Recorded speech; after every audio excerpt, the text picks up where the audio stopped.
ಕ್ರಿಸ್ತನಲ್ಲಿ ಪ್ರೀತಿಯುಳ್ಳಂಥ ದೇವಜನರೇ, ನಿಮ್ಮೆಲ್ಲರನ್ನು ಕೂಡ ಯೇಸುವಿನ ನಾಮದಲ್ಲಿ ವಂದಿಸ್ತೇನೆ. ಈ ಸಮಯದಲ್ಲಿ ಕೂಡ ನಾವು ಉಜ್ಜೀವನದ ಕೀಲುಗೈ ಎಂಬಂತಹ ಈ ಒಂದು ಚಾನಲ್ ಮೂಲಕವಾಗಿ ದೇವರ ವಾಕ್ಯವನ್ನು ನಾವು ಕಲಿತಾ ಬರ್ತಾ ಇದ್ದೇವೆ. ವಿಶೇಷವಾಗಿ ಕೆಲವು ದಿವಸಗಳಿಂದ ನಜರೇತಿನ ಯೇಸು ಎಂಬ ವಿಚಾರವನ್ನು ನಾವು ಧ್ಯಾನ ಮಾಡ್ತಾ ಇದ್ದೀವಿ. ನಜರೇತಿನ ಯೇಸು ಆತ ನಜರಾಯನಲ್ಲ, ಆತನು ನಜರೇತಿನ ಯೇಸು. ಆ ಯೇಸು ಯಾವ ರೀತಿಯಲ್ಲಿ ಬಲಿಯಾದನು ಅನ್ನೋದನ್ನು ನಾವು ಧ್ಯಾನಿಸ್ತಾ ಇದ್ವಿ. ಒಬ್ಬ ನಜರಾಯ ಆತನು ತನ್ನ ರಥವನ್ನು ಮುಗಿಸುವಾಗ ಆತನು ಅನೇಕ ರೀತಿಯಾದಂತಹ ಬಲಿಗಳನ್ನ ನಾವು ನೋಡ್ತೇವೆ. ಅಲ್ಲಿರ್ತಕ್ಕಂಥ 6 ರೀತಿಯಾದ ಬಲಿಗಳನ್ನು ಆತ ಸಮರ್ಪಿಸಬೇಕಾಗಿದೆ. ಯಾಜಕ ಕಾಂಡದಲ್ಲಿ ಬರೆಯಲ್ಪಟ್ಟ ಎಲ್ಲ ರೀತಿಯಾದ ಯಜ್ಞಗಳನ್ನ ಆತ ಸಮರ್ಪಿಸುವಂಥದ್ದನ್ನ ನಾವು ಕಾಣ್ತೇವೆ. ಹಾಗೆಯೇ ಈ ಯೇಸು ಆತ್ಮಿಕವಾಗಿ ನಜರಾಯನಾಗಿದ್ದು ಆತನು ಎಲ್ಲ ರೀತಿಯಾದ ಯಜ್ಞಗಳನ್ನ ಸಮರ್ಪಿಸುವುದನ್ನು ನಾವು ಕಾಣ್ತೇವೆ. ನಾವೀಗಾಗಲೇ ನೋಡಿದ್ವಿ ಸರ್ವಾಂಗ ಹೋಮ ಬಲಿಯನ್ನು ನಾವು ನೋಡಿದ್ವಿ. ಈಗ ಎರಡನೇದಾಗಿ ನಾವು ನೋಡ್ಲಿಕ್ಕಿರ್ತಕ್ಕಂತಹ ಒಂದು ಬಲಿ ಯಾವುದಂತ ಹೇಳಿದ್ರೆ ಯಾಜಕ ಕಾಂಡ 2ನೇ ಅಧ್ಯಾಯ ಧಾನ್ಯ ನೈವೇದ್ಯ ಯಜ್ಞ. ಸೊ ಇದನ್ನು ನಾವು ಧ್ಯಾನ ಮಾಡಲಿಕ್ಕಿದ್ದೇವೆ. ಸೊ ಎಲ್ಲರೂ ನಾವು ತೆಗೆದುಕೊಳ್ಳೋಣ. ಯಾಜಕ ಕಾಂಡ 2ನೇ ಅಧ್ಯಾಯ 1ನೇ ವಚನದಿಂದ ನಾವು ಓದಿಕೊಳ್ಳೋಣ. 1ರಿಂದ 3ರವರೆಗೆ ನಾವು ಓದಿ ಇದನ್ನು ನಾವು ಧ್ಯಾನಿಸೋಣ. ಯಾವನಾದರೂ ಯೆಹೋವನಿಗೆ ಧಾನ್ಯ ನೈವೇದ್ಯ ಮಾಡಬೇಕೆಂದಿದ್ದರೆ ಅದು ಗೋಧಿ ಹಿಟ್ಟಾಗಿರಬೇಕು. ಅವನು ಅದರ ಮೇಲೆ ಎಣ್ಣೆಯನ್ನು ಒಯ್ದು ಧೂಪವನ್ನು ಇಟ್ಟು ಅದನ್ನು ಆರೋನನ ವಂಶದವರಾದ ಯಾಜಕರ ಬಳಿಗೆ ತರಬೇಕು. ಯಾಜಕನು ದೇವರಿಗೆ ನೈವೇದ್ಯವಾದುದನ್ನು ಸೂಚಿಸುವುದಕ್ಕಾಗಿ ಆ ಎಣ್ಣೆ ಬೆರೆಸಿದ ಹಿಟ್ಟಿನಲ್ಲಿ 1 ಇಡಿಯನ್ನು ಧೂಪವೆಲ್ಲವನ್ನು ತೆಗೆದುಕೊಂಡು ಯಜ್ಞವೇದಿಯ ಮೇಲೆ ಹೋಮ ಮಾಡಬೇಕು. ಅದು ಅಗ್ನಿಯ ಮೂಲಕ ಯೆಹೋವನಿಗೆ ಸುವಾಸನೆಯುಂಟು ಮಾಡುವುದು. ಆ ನೈವೇದ್ಯದಲ್ಲಿ ಮಿಕ್ಕದ್ದು ಆರೋನನಿಗೂ ಅವನ ವಂಶದವರಿಗೂ ಆಗಬೇಕು. ಅದು ಯೆಹೋವನಿಗೆ ಅರ್ಪಿತವಾದ ಹೋಮಶೇಷವಾದದ್ದರಿಂದ ಮಹಾಪರಿಶುದ್ಧವಾಗಿದೆ. ಸೊ ಇನ್ನು ಮುಂದಿನ ವಚನಗಳು ನಾವು 4ರಿಂದ 16ರವರೆಗೂ ನಾವು ನೋಡುವಂಥ ಅನೇಕ ವಿಷಯಗಳಿದೆ. ಇದೆಲ್ಲವೂ ಕೂಡ ಇದರ ಒಂದು ವಿವರಣೆ ಆಗಿ ನಾವು ನೋಡ್ತೇವೆ. ಸೊ ಇದೆಲ್ಲ ಕ್ರಮವನ್ನು ಇಲ್ಲಿ ನಾವು ನೋಡ್ತೇವೆ. ಕ್ರಮವನ್ನು ನಾವು ಸ್ವಲ್ಪ ಧ್ಯಾನ ಮಾಡೋಣ. ಮೊದಲನೇದೇನಂತ ಹೇಳಿದ್ರೆ, ಈ ಯಜ್ಞದಲ್ಲಿ ರಕ್ತ ಇಲ್ಲ. ಈ ಯಜ್ಞದಲ್ಲಿ ಏನಂತೆ ಗೋಧಿ ಹಿಟ್ಟನ್ನು ಅಲ್ಲಿ ಉಪಯೋಗಿಸೋದನ್ನು ನಾವು ಕಾಣ್ತೇವೆ. ಧಾನ್ಯಗಳನ್ನ ಉಪಯೋಗಿಸ್ಬೇಕಾಗ್ತದೆ. ಸೊ ಈ ಧಾನ್ಯಗಳನ್ನ ಉಪಯೋಗಿಸುವಾಗ ಅದರಲ್ಲಿ ಮೊದಲನೇದಾಗಿ ಆ ಗೋಧಿಯ ಧಾನ್ಯವನ್ನು ತೆಗೆದುಕೊಂಡು ಅದನ್ನು ಹಿಟ್ಟಾಗಿ ಮಾಡಬೇಕು. ಅದನ್ನು ಎಣ್ಣೆ ಒಯ್ದು ಧೂಪವನ್ನಿಟ್ಟು ಅದನ್ನು ಯಾಜಕರ ಬಳಿಗೆ ತರಬೇಕು. ಅದು ಮಾತ್ರ ಅಲ್ಲದೆ ಆ ಯಾಜಕನು ಅದನ್ನು ತೆಗೆದುಕೊಂಡು ಅದರಲ್ಲಿ 1 ಇಡಿಯನ್ನ ಧೂಪವನ್ನು ತೆಗೆದು ಯಜ್ಞವೇದಿಯ ಮೇಲೆ ಹೋಮ ಮಾಡಬೇಕು. ಹೋಮ ಮಾಡುವಾಗ ಮಿಕ್ಕದೆಲ್ಲವೂ ಕೂಡ ಯಾರಿಗೆ? ಈ ಯಾಜಕರು ಅದನ್ನು ತೆಗೆದುಕೊಳ್ಬೇಕು. ಈ ಹೋಮಶೇಷವನ್ನು ಅವರು ಯಾಜಕರು ತೆಗೆದುಕೊಳ್ಬೇಕು. ಇನ್ನು ಮುಖ್ಯವಾದ ವಿಷಯ ಏನಂತ ಹೇಳಿದ್ರೆ 11ನೇ ವಚನದಲ್ಲಿ ಈ ಧಾನ್ಯ ನೈವೇದ್ಯದ ಹಿಟ್ಟಿನಲ್ಲಿ ಹುಳಿ ಬೆರೆಸಬಾರ್ದು. 2ನೇದಾಗಿ ಸಿಹಿ ಪದಾರ್ಥಗಳನ್ನ ಇದರಲ್ಲಿ ಸೇರಿಸಬಾರ್ದು. 13ನೇ ವಚನ ಹೆಂಗೆ ಹೇಳ್ತದೆ, ಇದರಲ್ಲಿ ಉಪ್ಪನ್ನು ಬೆರಕೆ ಮಾಡಬಾರ್ದು. ಸೊ ಇನ್ನು ಅನೇಕ ಕ್ರಮಗಳಿಲ್ಲಿದೆ. ಈ ರೀತಿಯಾದ ಯಜ್ಞವನ್ನು ಧಾನ್ಯ ನೈವೇದ್ಯ ಯಜ್ಞವನ್ನು ಸಮರ್ಪಿಸುವಾಗ ಅದು ಯೆಹೋವನಿಗೆ ಸುವಾಸನೆಯುಂಟು ಮಾಡ್ತದೆ. ಇದರಿಂದ ಕರ್ತನು ಸುವಾಸನೆಯನ್ನು ಹೊಂತಾನೆ. ಇಲ್ಲಿ ಕೂಡ ನಾವು ನೋಡುವಂಥ ವಿಷಯ ಏನಂತ ಹೇಳಿದ್ರೆ, ಮಾಡಬೇಕೆಂದಿದ್ರೆ ಈ ಯಜ್ಞವನ್ನು ಯಾರಾದರೂ ಮಾಡಬೇಕು ಅಂತ ಇದ್ದರೆ, ಬಲವಂತ ಇಲ್ಲ, ಆತ ಮಾಡಬೇಕು ಅಂತ ಇದ್ದರೆ ಈ ಯಜ್ಞವನ್ನು ಸಮರ್ಪಿಸಬೇಕು. ಸೊ ಈ ಯಜ್ಞದ ವಿಚಾರದಲ್ಲಿ ನಾವು ನೋಡುವಂಥ ವಿಷಯಗಳು ಅನೇಕ ವಿಷಯಗಳಿದೆ. ಇದನ್ನು ಹಾಗೇ ಯೇಸು ಕ್ರಿಸ್ತನಿಗೆ ಹೋಲಿಕೆ ಮಾಡಿ ನೋಡೋದಾದರೆ, ಯೇಸುವು ಕೂಡ ನಮಗಾಗಿ ಧಾನ್ಯ ನೈವೇದ್ಯವಾಗಿ ಸಮರ್ಪಿತನಾದನು. ಹೇಗೆ ಅಂತ ನಾವು ನೋಡುವಾಗ ಯೇಸು ಸ್ವಾಮಿಯೇ ತನ್ನ ಬಾಯಿಂದ ಹೇಳಿದ್ದಾರೆ, ನಾನೇ ಗೋಧಿ ಕಾಳು. ಒಂದು ಗೋಧಿ ಕಾಳು ಕೊಳೆಯದ ಹೊರತು ಅದೇನು ಮಾಡೋದಿಲ್ಲ, ಪ್ರತಿಫಲನ ಕೊಡೋಕ್ಕಾಗೋದಿಲ್ಲ. ನಾವು ವಾಕ್ಯವನ್ನು ತೆಗೆದುಕೊಳ್ಳೋಣ. ಯೋಹಾನ 12ನೇ ಅಧ್ಯಾಯ 24ನೇ ವಚನ. ಯೋಹಾನ 12:24. ಯೋಹಾನ 12:24 ಹೀಗೆ ಹೇಳ್ತದೆ, ನಿಮಗೆ ನಿಜ ನಿಜವಾಗಿ ಹೇಳುತ್ತೇನೆ, ಗೋಧಿಯ ಕಾಳು ಭೂಮಿಯಲ್ಲಿ ಬಿದ್ದು ಸಾಯದಿದ್ದರೆ ಒಂದೇ ಆಗಿ ಉಳಿಯುವುದು, ಸತ್ತರೆ ಬಹಳ ಫಲ ಕೊಡುವುದು. ಸೊ ಯೇಸು ಹೇಳ್ತಾರೆ, ತನ್ನನ್ನು ಗೋಧಿ ಕಾಳಿಗೆ ಆತ ಹೋಲಿಕೆ ಮಾಡಿ ಮಾತಾಡೋದನ್ನು ನಾವು ಕಾಣ್ತೇವೆ. ಹಾಗಿದ್ರೆ ಇಲ್ಲಿ ಗಮನಿಸ್ರಿ, ಈ ಯೇಸುವು ಕೂಡ ಗೋಧಿಯ ಕಾಳಿನಂತೆ ಆತನು ನಮಗಾಗಿ ಕೊಳೆಯುವ ಅವಸ್ಥೆನ, ಗೋಧಿಯಂತೆ ಕೊಳೆತನು ಅಥವಾ ಗೋಧಿಯಂತೆ ಸತ್ತನು ಅಂತ ನಾವು ಹೇಳ್ಬೋದು. ಅದರಿಂದಲೇ ನೋಡ್ರಿ ಈ ದಿನ ಪ್ರತಿಫಲ. ಯೇಸು ಸತ್ತದ್ದು ಯಾವ ರೀತಿ ಸತ್ತರು ಅಂತ ಹೇಳಿದ್ರೆ ಗೋಧಿ ಕಾಳಿನಂತೆ ಅವರು ಸತ್ತಿದ್ದಾರೆ. ಈ ಧಾನ್ಯದ ಈ ಒಂದು ನೈವೇದ್ಯದಲ್ಲಿಯೂ ಧಾನ್ಯವನ್ನ, ಯಾವ ಧಾನ್ಯ? ಗೋಧಿ ಎಂಬ ಧಾನ್ಯವನ್ನೇ ಉಪಯೋಗಿಸೋದನ್ನು ನಾವು ಕಾಣ್ತೇವೆ. ಯೇಸು ಈ ಗೋಧಿ ಯಾವ ರೀತಿಯಲ್ಲಿ ಹಿಟ್ಟು ಮಾಡಲ್ಪಡ್ತದೋ ಹಾಗೆ ಯೇಸು ಕ್ರಿಸ್ತನು ಕೂಡ ಗೋಧಿ ಹಿಟ್ಟಿನಂತೆ ಆತ ಪುಡಿ ಪುಡಿ ಮಾಡಲ್ಪಟ್ಟ, ಆತನ ಶಿಲುಬೆಯಲ್ಲಿ ಒಡೆಯಲ್ಪಟ್ಟ, ಹಿಂಸೆಗೊಳಗಾದ. ಮತ್ತು ಇಲ್ಲಿ ಎರಡನೇ ವಿಷಯ ನಾವು ನೋಡ್ತೀವಿ, ಎಣ್ಣೆಯನ್ನ ಒಯ್ದು ಧೂಪವನ್ನು ಇಡಬೇಕಂತೆ. ಯೇಸು ಈತನು ಕೂಡ ಎಣ್ಣೆಯಾಗಿಯೂ ಕೂಡ ಆತನು ಕಾಣಿಸಲ್ಪಡ್ತಾನೆ. ಯೇಸು ಗೆತ್ಸೆಮನೆ ತೋಟದಲ್ಲಿದ್ದಾಗ ಆತ ಜಜ್ಜಲ್ಪಡುವುದನ್ನು ನಾವು ಕಾಣ್ತೇವೆ. ಆತನ ದೇಹದಿಂದ ಬೆವರು, ರಕ್ತವು ಹೊರಗೆ ಬರುವುದನ್ನು ನಾವು ಕಾಣ್ತೇವೆ. ಗೆತ್ಸೆಮನಿ ಅಂತ ಹೇಳಿದ್ರೆ ಇದೊಂದು ಆಯಿಲ್ ಪ್ರೆಸ್. ಆಯಿಲ್ ಅಂದ್ರೆ ಎಣ್ಣೆ ಕಾಯಿಗಳನ್ನ ಜಜ್ಜುವ ಸ್ಥಳ. ಜಜ್ಜುವಾಗ ಅದರಿಂದ ಎಣ್ಣೆ ಹೊರಗಡೆ ಬರ್ತದೆ. ಹಾಗಿದ್ರೆ ಯೇಸು ಆತ ಗೋಧಿ ಕಾಳು ಮಾತ್ರವಲ್ಲ, ಆತನು ಆಲಿವ್ ಎಣ್ಣೆಯ ಮರದ ಕಾಯೂ ಆಗಿದ್ದಾನೆ. ಆತನಿಂದ ಎಣ್ಣೆಯೂ ಹೊರಗೆ ಬರ್ತಾ ಇದೆ. ಸೊ ಗೋಧಿ ಕಾಳು ಮತ್ತು ಎಣ್ಣೆ ಮತ್ತು ಇದೆರಡನ್ನು ತೆಗೆದು ಈಗ ಯಾರಿಗೆ ಕೊಡ್ತಾರಂತೆ? ಯಾಜಕರ ಕೈಗೆ ಕೊಡ್ತಾರಂತೆ. ಕಳೆದ ಬಾರಿ ನಾವು ನೋಡಿದ್ವಿ, ಯಾಜಕರು ಮಾತ್ರವೇ ಏನ್ ಮಾಡಬೇಕಾಗಿದೆ? ಆ ಪಸ್ಕದ ಕುರಿಯನ್ನ ಬಲಿ ಕೊಡಬೇಕು. ಆ ಕುರಿಯನ್ನ ಬಲಿ ಕೊಡಬೇಕು. ದೇವಾಲಯದ ಮುಂದೆ ಬಂದ ಕುರಿಗಳನ್ನ ಬಲಿ ಕೊಡ್ಬೇಕಾದವ್ರು ಯಾರಂದ್ರೆ ಯಾಜಕರೇ. ಅದನ್ನ ಪರೀಕ್ಷೆ ಮಾಡ್ಬೇಕು, ಏನಿದೆ ಯಾವ ತರ ಇದೆ, ಪೂರ್ಣಾಂಗವಾದದ, ನಿಷ್ಕಳಂಕವಾದದ, ನಿರ್ದೋಷವಾದದ ಅನ್ನೋದನ್ನ ನೋಡ್ಬೇಕಾಗಿರೋರು ಯಾಜಕರೇ. ಯಾಜಕರು ಯೇಸುವಿನಲ್ಲಿ ಅನೇಕ ಸಂಗತಿಗಳನ್ನ ಹುಡುಕ್ತಾರೆ, ಒಂದು ಕೂಡ ಸಿಕ್ಕಲಿಲ್ಲ. ಸೊ ಕಡೆಗೆ ಆ ಯೇಸುವನ್ನ ಕೊಲ್ಲುವುದಕ್ಕೆ ಅಧಿಕಾರವುಳ್ಳ ಪಿಲಾತನು ಕೂಡ ಅದನ್ನ ನೋಡ್ತಾನೆ. ಆತನಿಗೂ ಕೂಡ ಯೇಸುವಿನಲ್ಲಿ ಯಾವುದೂ ಕಾಣಿಸಲಿಲ್ಲ. ಸೊ ಈಗ ಅದಾದ ನಂತರ ಪಿಲಾತ ಆ ಯಾಜಕರ ಅಲ್ಲಿದ್ದಂತಹ ಯಹೂದ್ಯರ ಬಲವಂತದಿಂದ, ಯಹೂದ್ಯರ ಆ ಒಂದು ಹಿಂಸೆಯಿಂದಾಗಿ ಆ ಯೇಸುವನ್ನ ಶಿಲುಬೆಗೆ ಒಪ್ಪಿಸಿಕೊಡ್ತಾರೆ. ಪ್ರಿಯರೇ, ಅದೇ ರೀತಿಯಲ್ಲಿ ಇಲ್ಲಿ ನಾವು ನೋಡುವಂತ ಒಂದು ವಿಷಯ ಏನಂತ ಹೇಳಿದ್ರೆ, ಯೇಸು ಸ್ವಾಮಿಯನ್ನ ಹೋಮ ಮಾಡ್ಲಿಕ್ಕಾಗಿ ಹೋಮ ಮಾಡಬೇಕಾದವ್ರು ಯಾರಾದ್ರೆ ಈ ದಾನ ನೈವೇದ್ಯದಲ್ಲಿ ಯಾಜಕರೇ ಮುಖ್ಯವಾದ ಭಾಗವಹಿಸ್ತಾರೆ. ಯಾಜಕರು ಆ ವ್ಯಕ್ತಿ ತರ್ತಕ್ಕಂತಹ ಧಾನ್ಯವನ್ನು ತೆಗೆದುಕೊಂಡು ಬಂದು ಏನ್ ಮಾಡ್ಬೇಕು? ಯಜ್ಞದ ಮೇಲೆ ತೆಗೆದು ಸುಡಬೇಕು.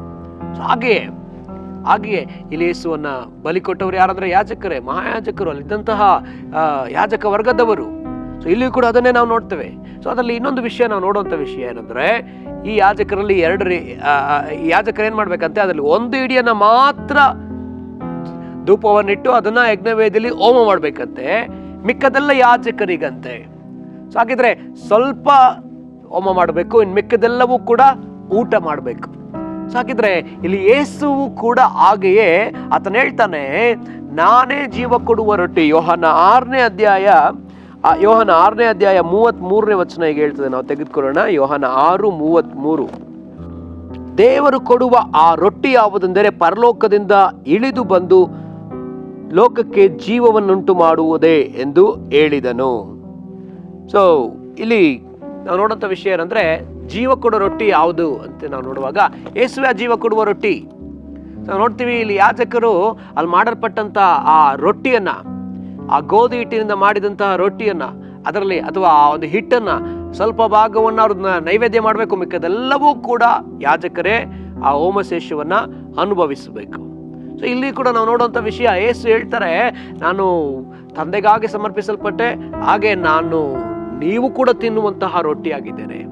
ಯೇಸು ಹೇಳ್ತಾರೆ, ನನ್ನನ್ನು ತಿನ್ನದ ಹೊರತು ನಿಮಗೆ ನನ್ನಲ್ಲಿ ಪಾಲಿಲ್ಲ. ಯಾವನು ನನ್ನ ದೇಹವನ್ನು ತಿನ್ನುತ್ತಾನೋ, ನನ್ನ ರಕ್ತವನ್ನು ಕುಡಿಯುತ್ತಾನೋ ಅವನಿಗೆ ನಿತ್ಯ ಜೀವ ಉಂಟು. ಸಾಕಿದ್ರೆ ಪ್ರಿಯರೇ, ಇಲ್ಲಿ ಯೇಸು ನಮಗಾಗಿ ಆತ ಏನಾಗಿದ್ದಾನೆ? ನಮಗೆ ಆಹಾರವಾಗಿದ್ದಾನೆ. ನಮಗೆ ನಿತ್ಯ ಜೀವ ಕೊಡುವ ಆಹಾರ ಆತ ಆಗಿದ್ದಾನೆ. ಈ ಯಜ್ಞದ ಪ್ರಕಾರವಾಗಿಯೇ ಸತ್ಯವೇದ ನಾವು ನೋಡ್ತೇವೆ. ಈ ಪ್ರಕಟಣೆಯ ಪುಸ್ತಕದಲ್ಲಿ 1ನೇ ಅಧ್ಯಾಯ 5 ಅಥವಾ 6ನೇ ವಚನ ಅಂತ ಅನಿಸ್ತದೆ. ಅಲ್ಲಿ ಈ ತರ ಬರೆಯಲ್ಪಟ್ಟಿದೆ. ಏನಂತ ಇದೆ ಅಂತ ಹೇಳಿದ್ರೆ, ಯೇಸುವು ತಂದೆಯಾದ ದೇವರಿಗೆ ನಮಗೆ ಯಾಜಕರನ್ನಾಗಿಯೂ ರಾಜ್ಯವನ್ನಾಗಿಯೂ ಮಾಡಿದ್ದಾನೆಂಬುದಾಗಿ. ನಾವು ಯಾಜಕರಾಗಿದ್ದೇವೆ.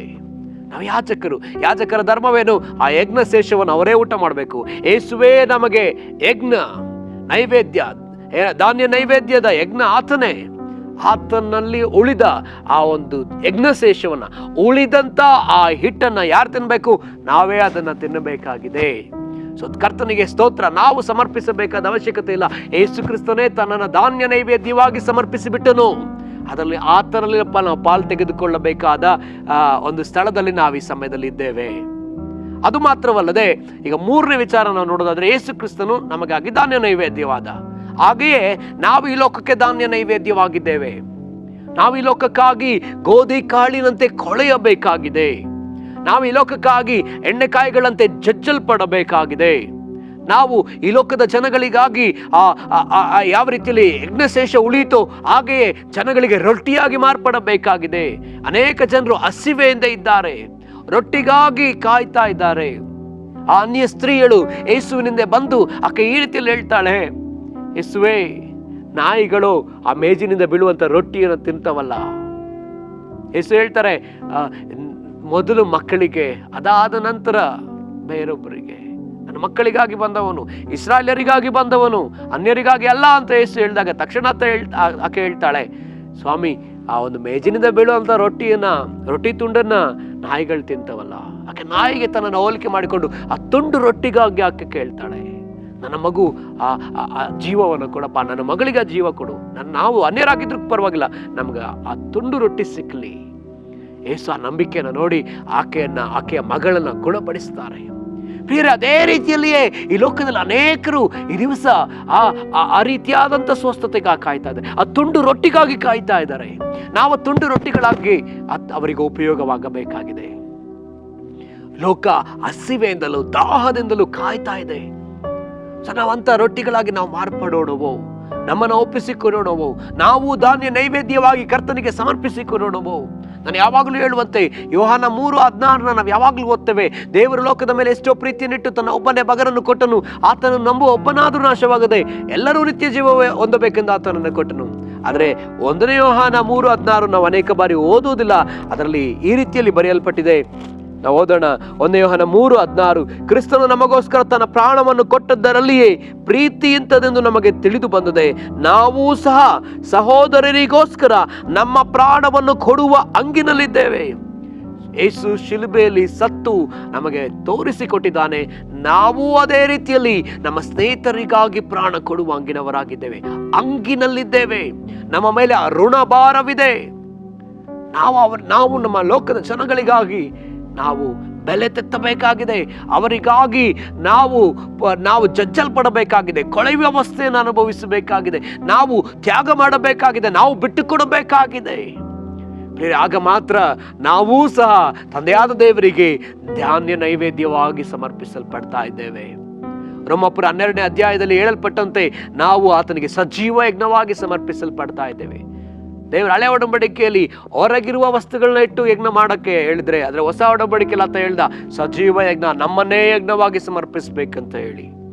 ನಮ್ಮ ಜೀವಿತ, ನಾವು ಮತ್ತೊಬ್ಬರಿಗೆ ತೋರಿಸುವ ಪ್ರೀತಿ, ನಾವು ಮತ್ತೊಬ್ಬರಿಗೆ ತೋರಿಸುವಂತಹ ಆ ಒಂದು ಕೃಪೆ, ಕರುಣೆ, ದಯೆ, ಇದ್ರ ಮೂಲಕವಾಗಿ ನಾವು ಯಜ್ಞವನ್ನು ಸಮರ್ಪಿಸ್ತಾ ಇದ್ದೇವೆ. ಇದು ಯೆಹೋವನಿಗೆ ಸುಗಂಧ ವಾಸನೆಯಾಗಿದೆ, ಇದು ಯೆಹೋವನನ್ನ ಮೆಚ್ಚಿಸುವಂತದ್ದಾಗಿದೆಯಲ್ಲ.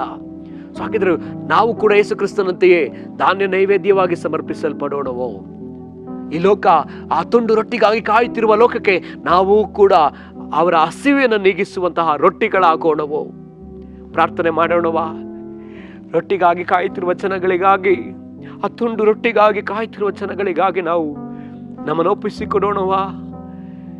ನಮ್ಮನ್ನು ಒಪ್ಪಿಸಿಕೊಡೋಣ. ಪ್ರಿಯರೇ, ಕರ್ತನೆ ನಿನಗೆ ಸ್ತೋತ್ರ ಸ್ವಾಮಿ.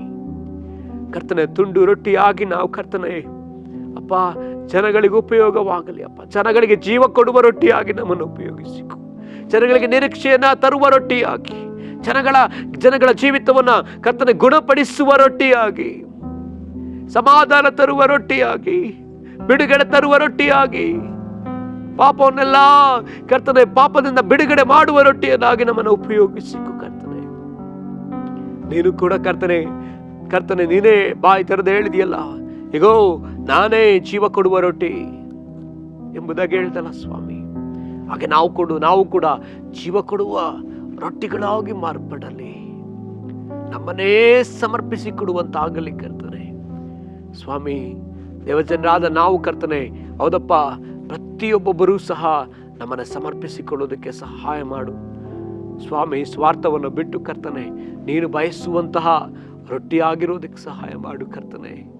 ಹಾಗೆ ಮಾಡುವುದಕ್ಕಾಗಿ ಸ್ತೋತ್ರ. ನಮ್ಮನ್ನೇ ಧಾನ್ಯ ನೈವೇದ್ಯವಾಗಿ ಸಮರ್ಪಿಸುತ್ತೇವೆ, ನಿನಗೆ ಮಹಿಮೆ ಆಗಲಿ ಸ್ವಾಮಿ. ನಜರೇತಿನ ಯೇಸುವಿನ ನಾಮದಲ್ಲಿ ಪ್ರಾರ್ಥಿಸ್ತೇನೆ ಪ್ರೀತಿಯ ತಂದೆಯಾದ ದೇವರೇ, ಆಮೆನ್.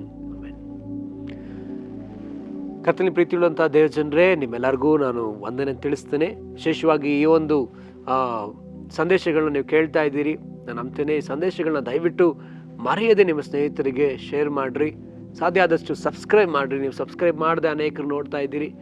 ನೀವು ಪ್ರತಿ ಸರಿನೂ ಕೂಡ ನಿಮಗೆ ನೋಟಿಫಿಕೇಷನ್ ಬರಬೇಕು. ಅನೇಕ ವಿಡಿಯೋಗಳು ರಿಲೀಸ್ ಆಗ್ತಾ ಇದೆ. ಪ್ರತಿ ವಾರವೂ ಕೂಡ ಅನೇಕ ವಾಕ್ಯಗಳು, ಪ್ರಾರ್ಥನಾ ವಾಕ್ಯಗಳು, ಹಾಡುಗಳು ಇದರಲ್ಲಿ ರಿಲೀಸ್ ಆಗ್ತಾ ಇದೆ. ಸೊ ಆಗಿರೋದ್ರಿಂದ ನೀವು ಸಬ್ಸ್ಕ್ರೈಬ್ ಮಾಡೋದಾದರೆ ಮುಂದೆ ಬರ್ತಕ್ಕಂಥ ಎಲ್ಲ ರೀತಿಯಾದಂಥ ಹಾಡುಗಳು ಅಥವಾ ಸಂದೇಶಗಳು, ಪ್ರಾರ್ಥನೆಯ ಸಂದೇಶಗಳು, ಪ್ರಾರ್ಥನೆ ಇವೆಲ್ಲ ನಿಮಗೆ ಇದರ ನೋಟಿಫಿಕೇಷನ್ ಸಿಕ್ಕತ್ತೆ. ಇದರಿಂದ ನಿಮಗೆ ಲಾಭವಾಗಿರ್ತದೆ. ಕರ್ತನು ನಿಮ್ಮೆಲ್ಲರನ್ನ ಆಶೀರ್ವಾದ ಮಾಡಲಿ. Thank you.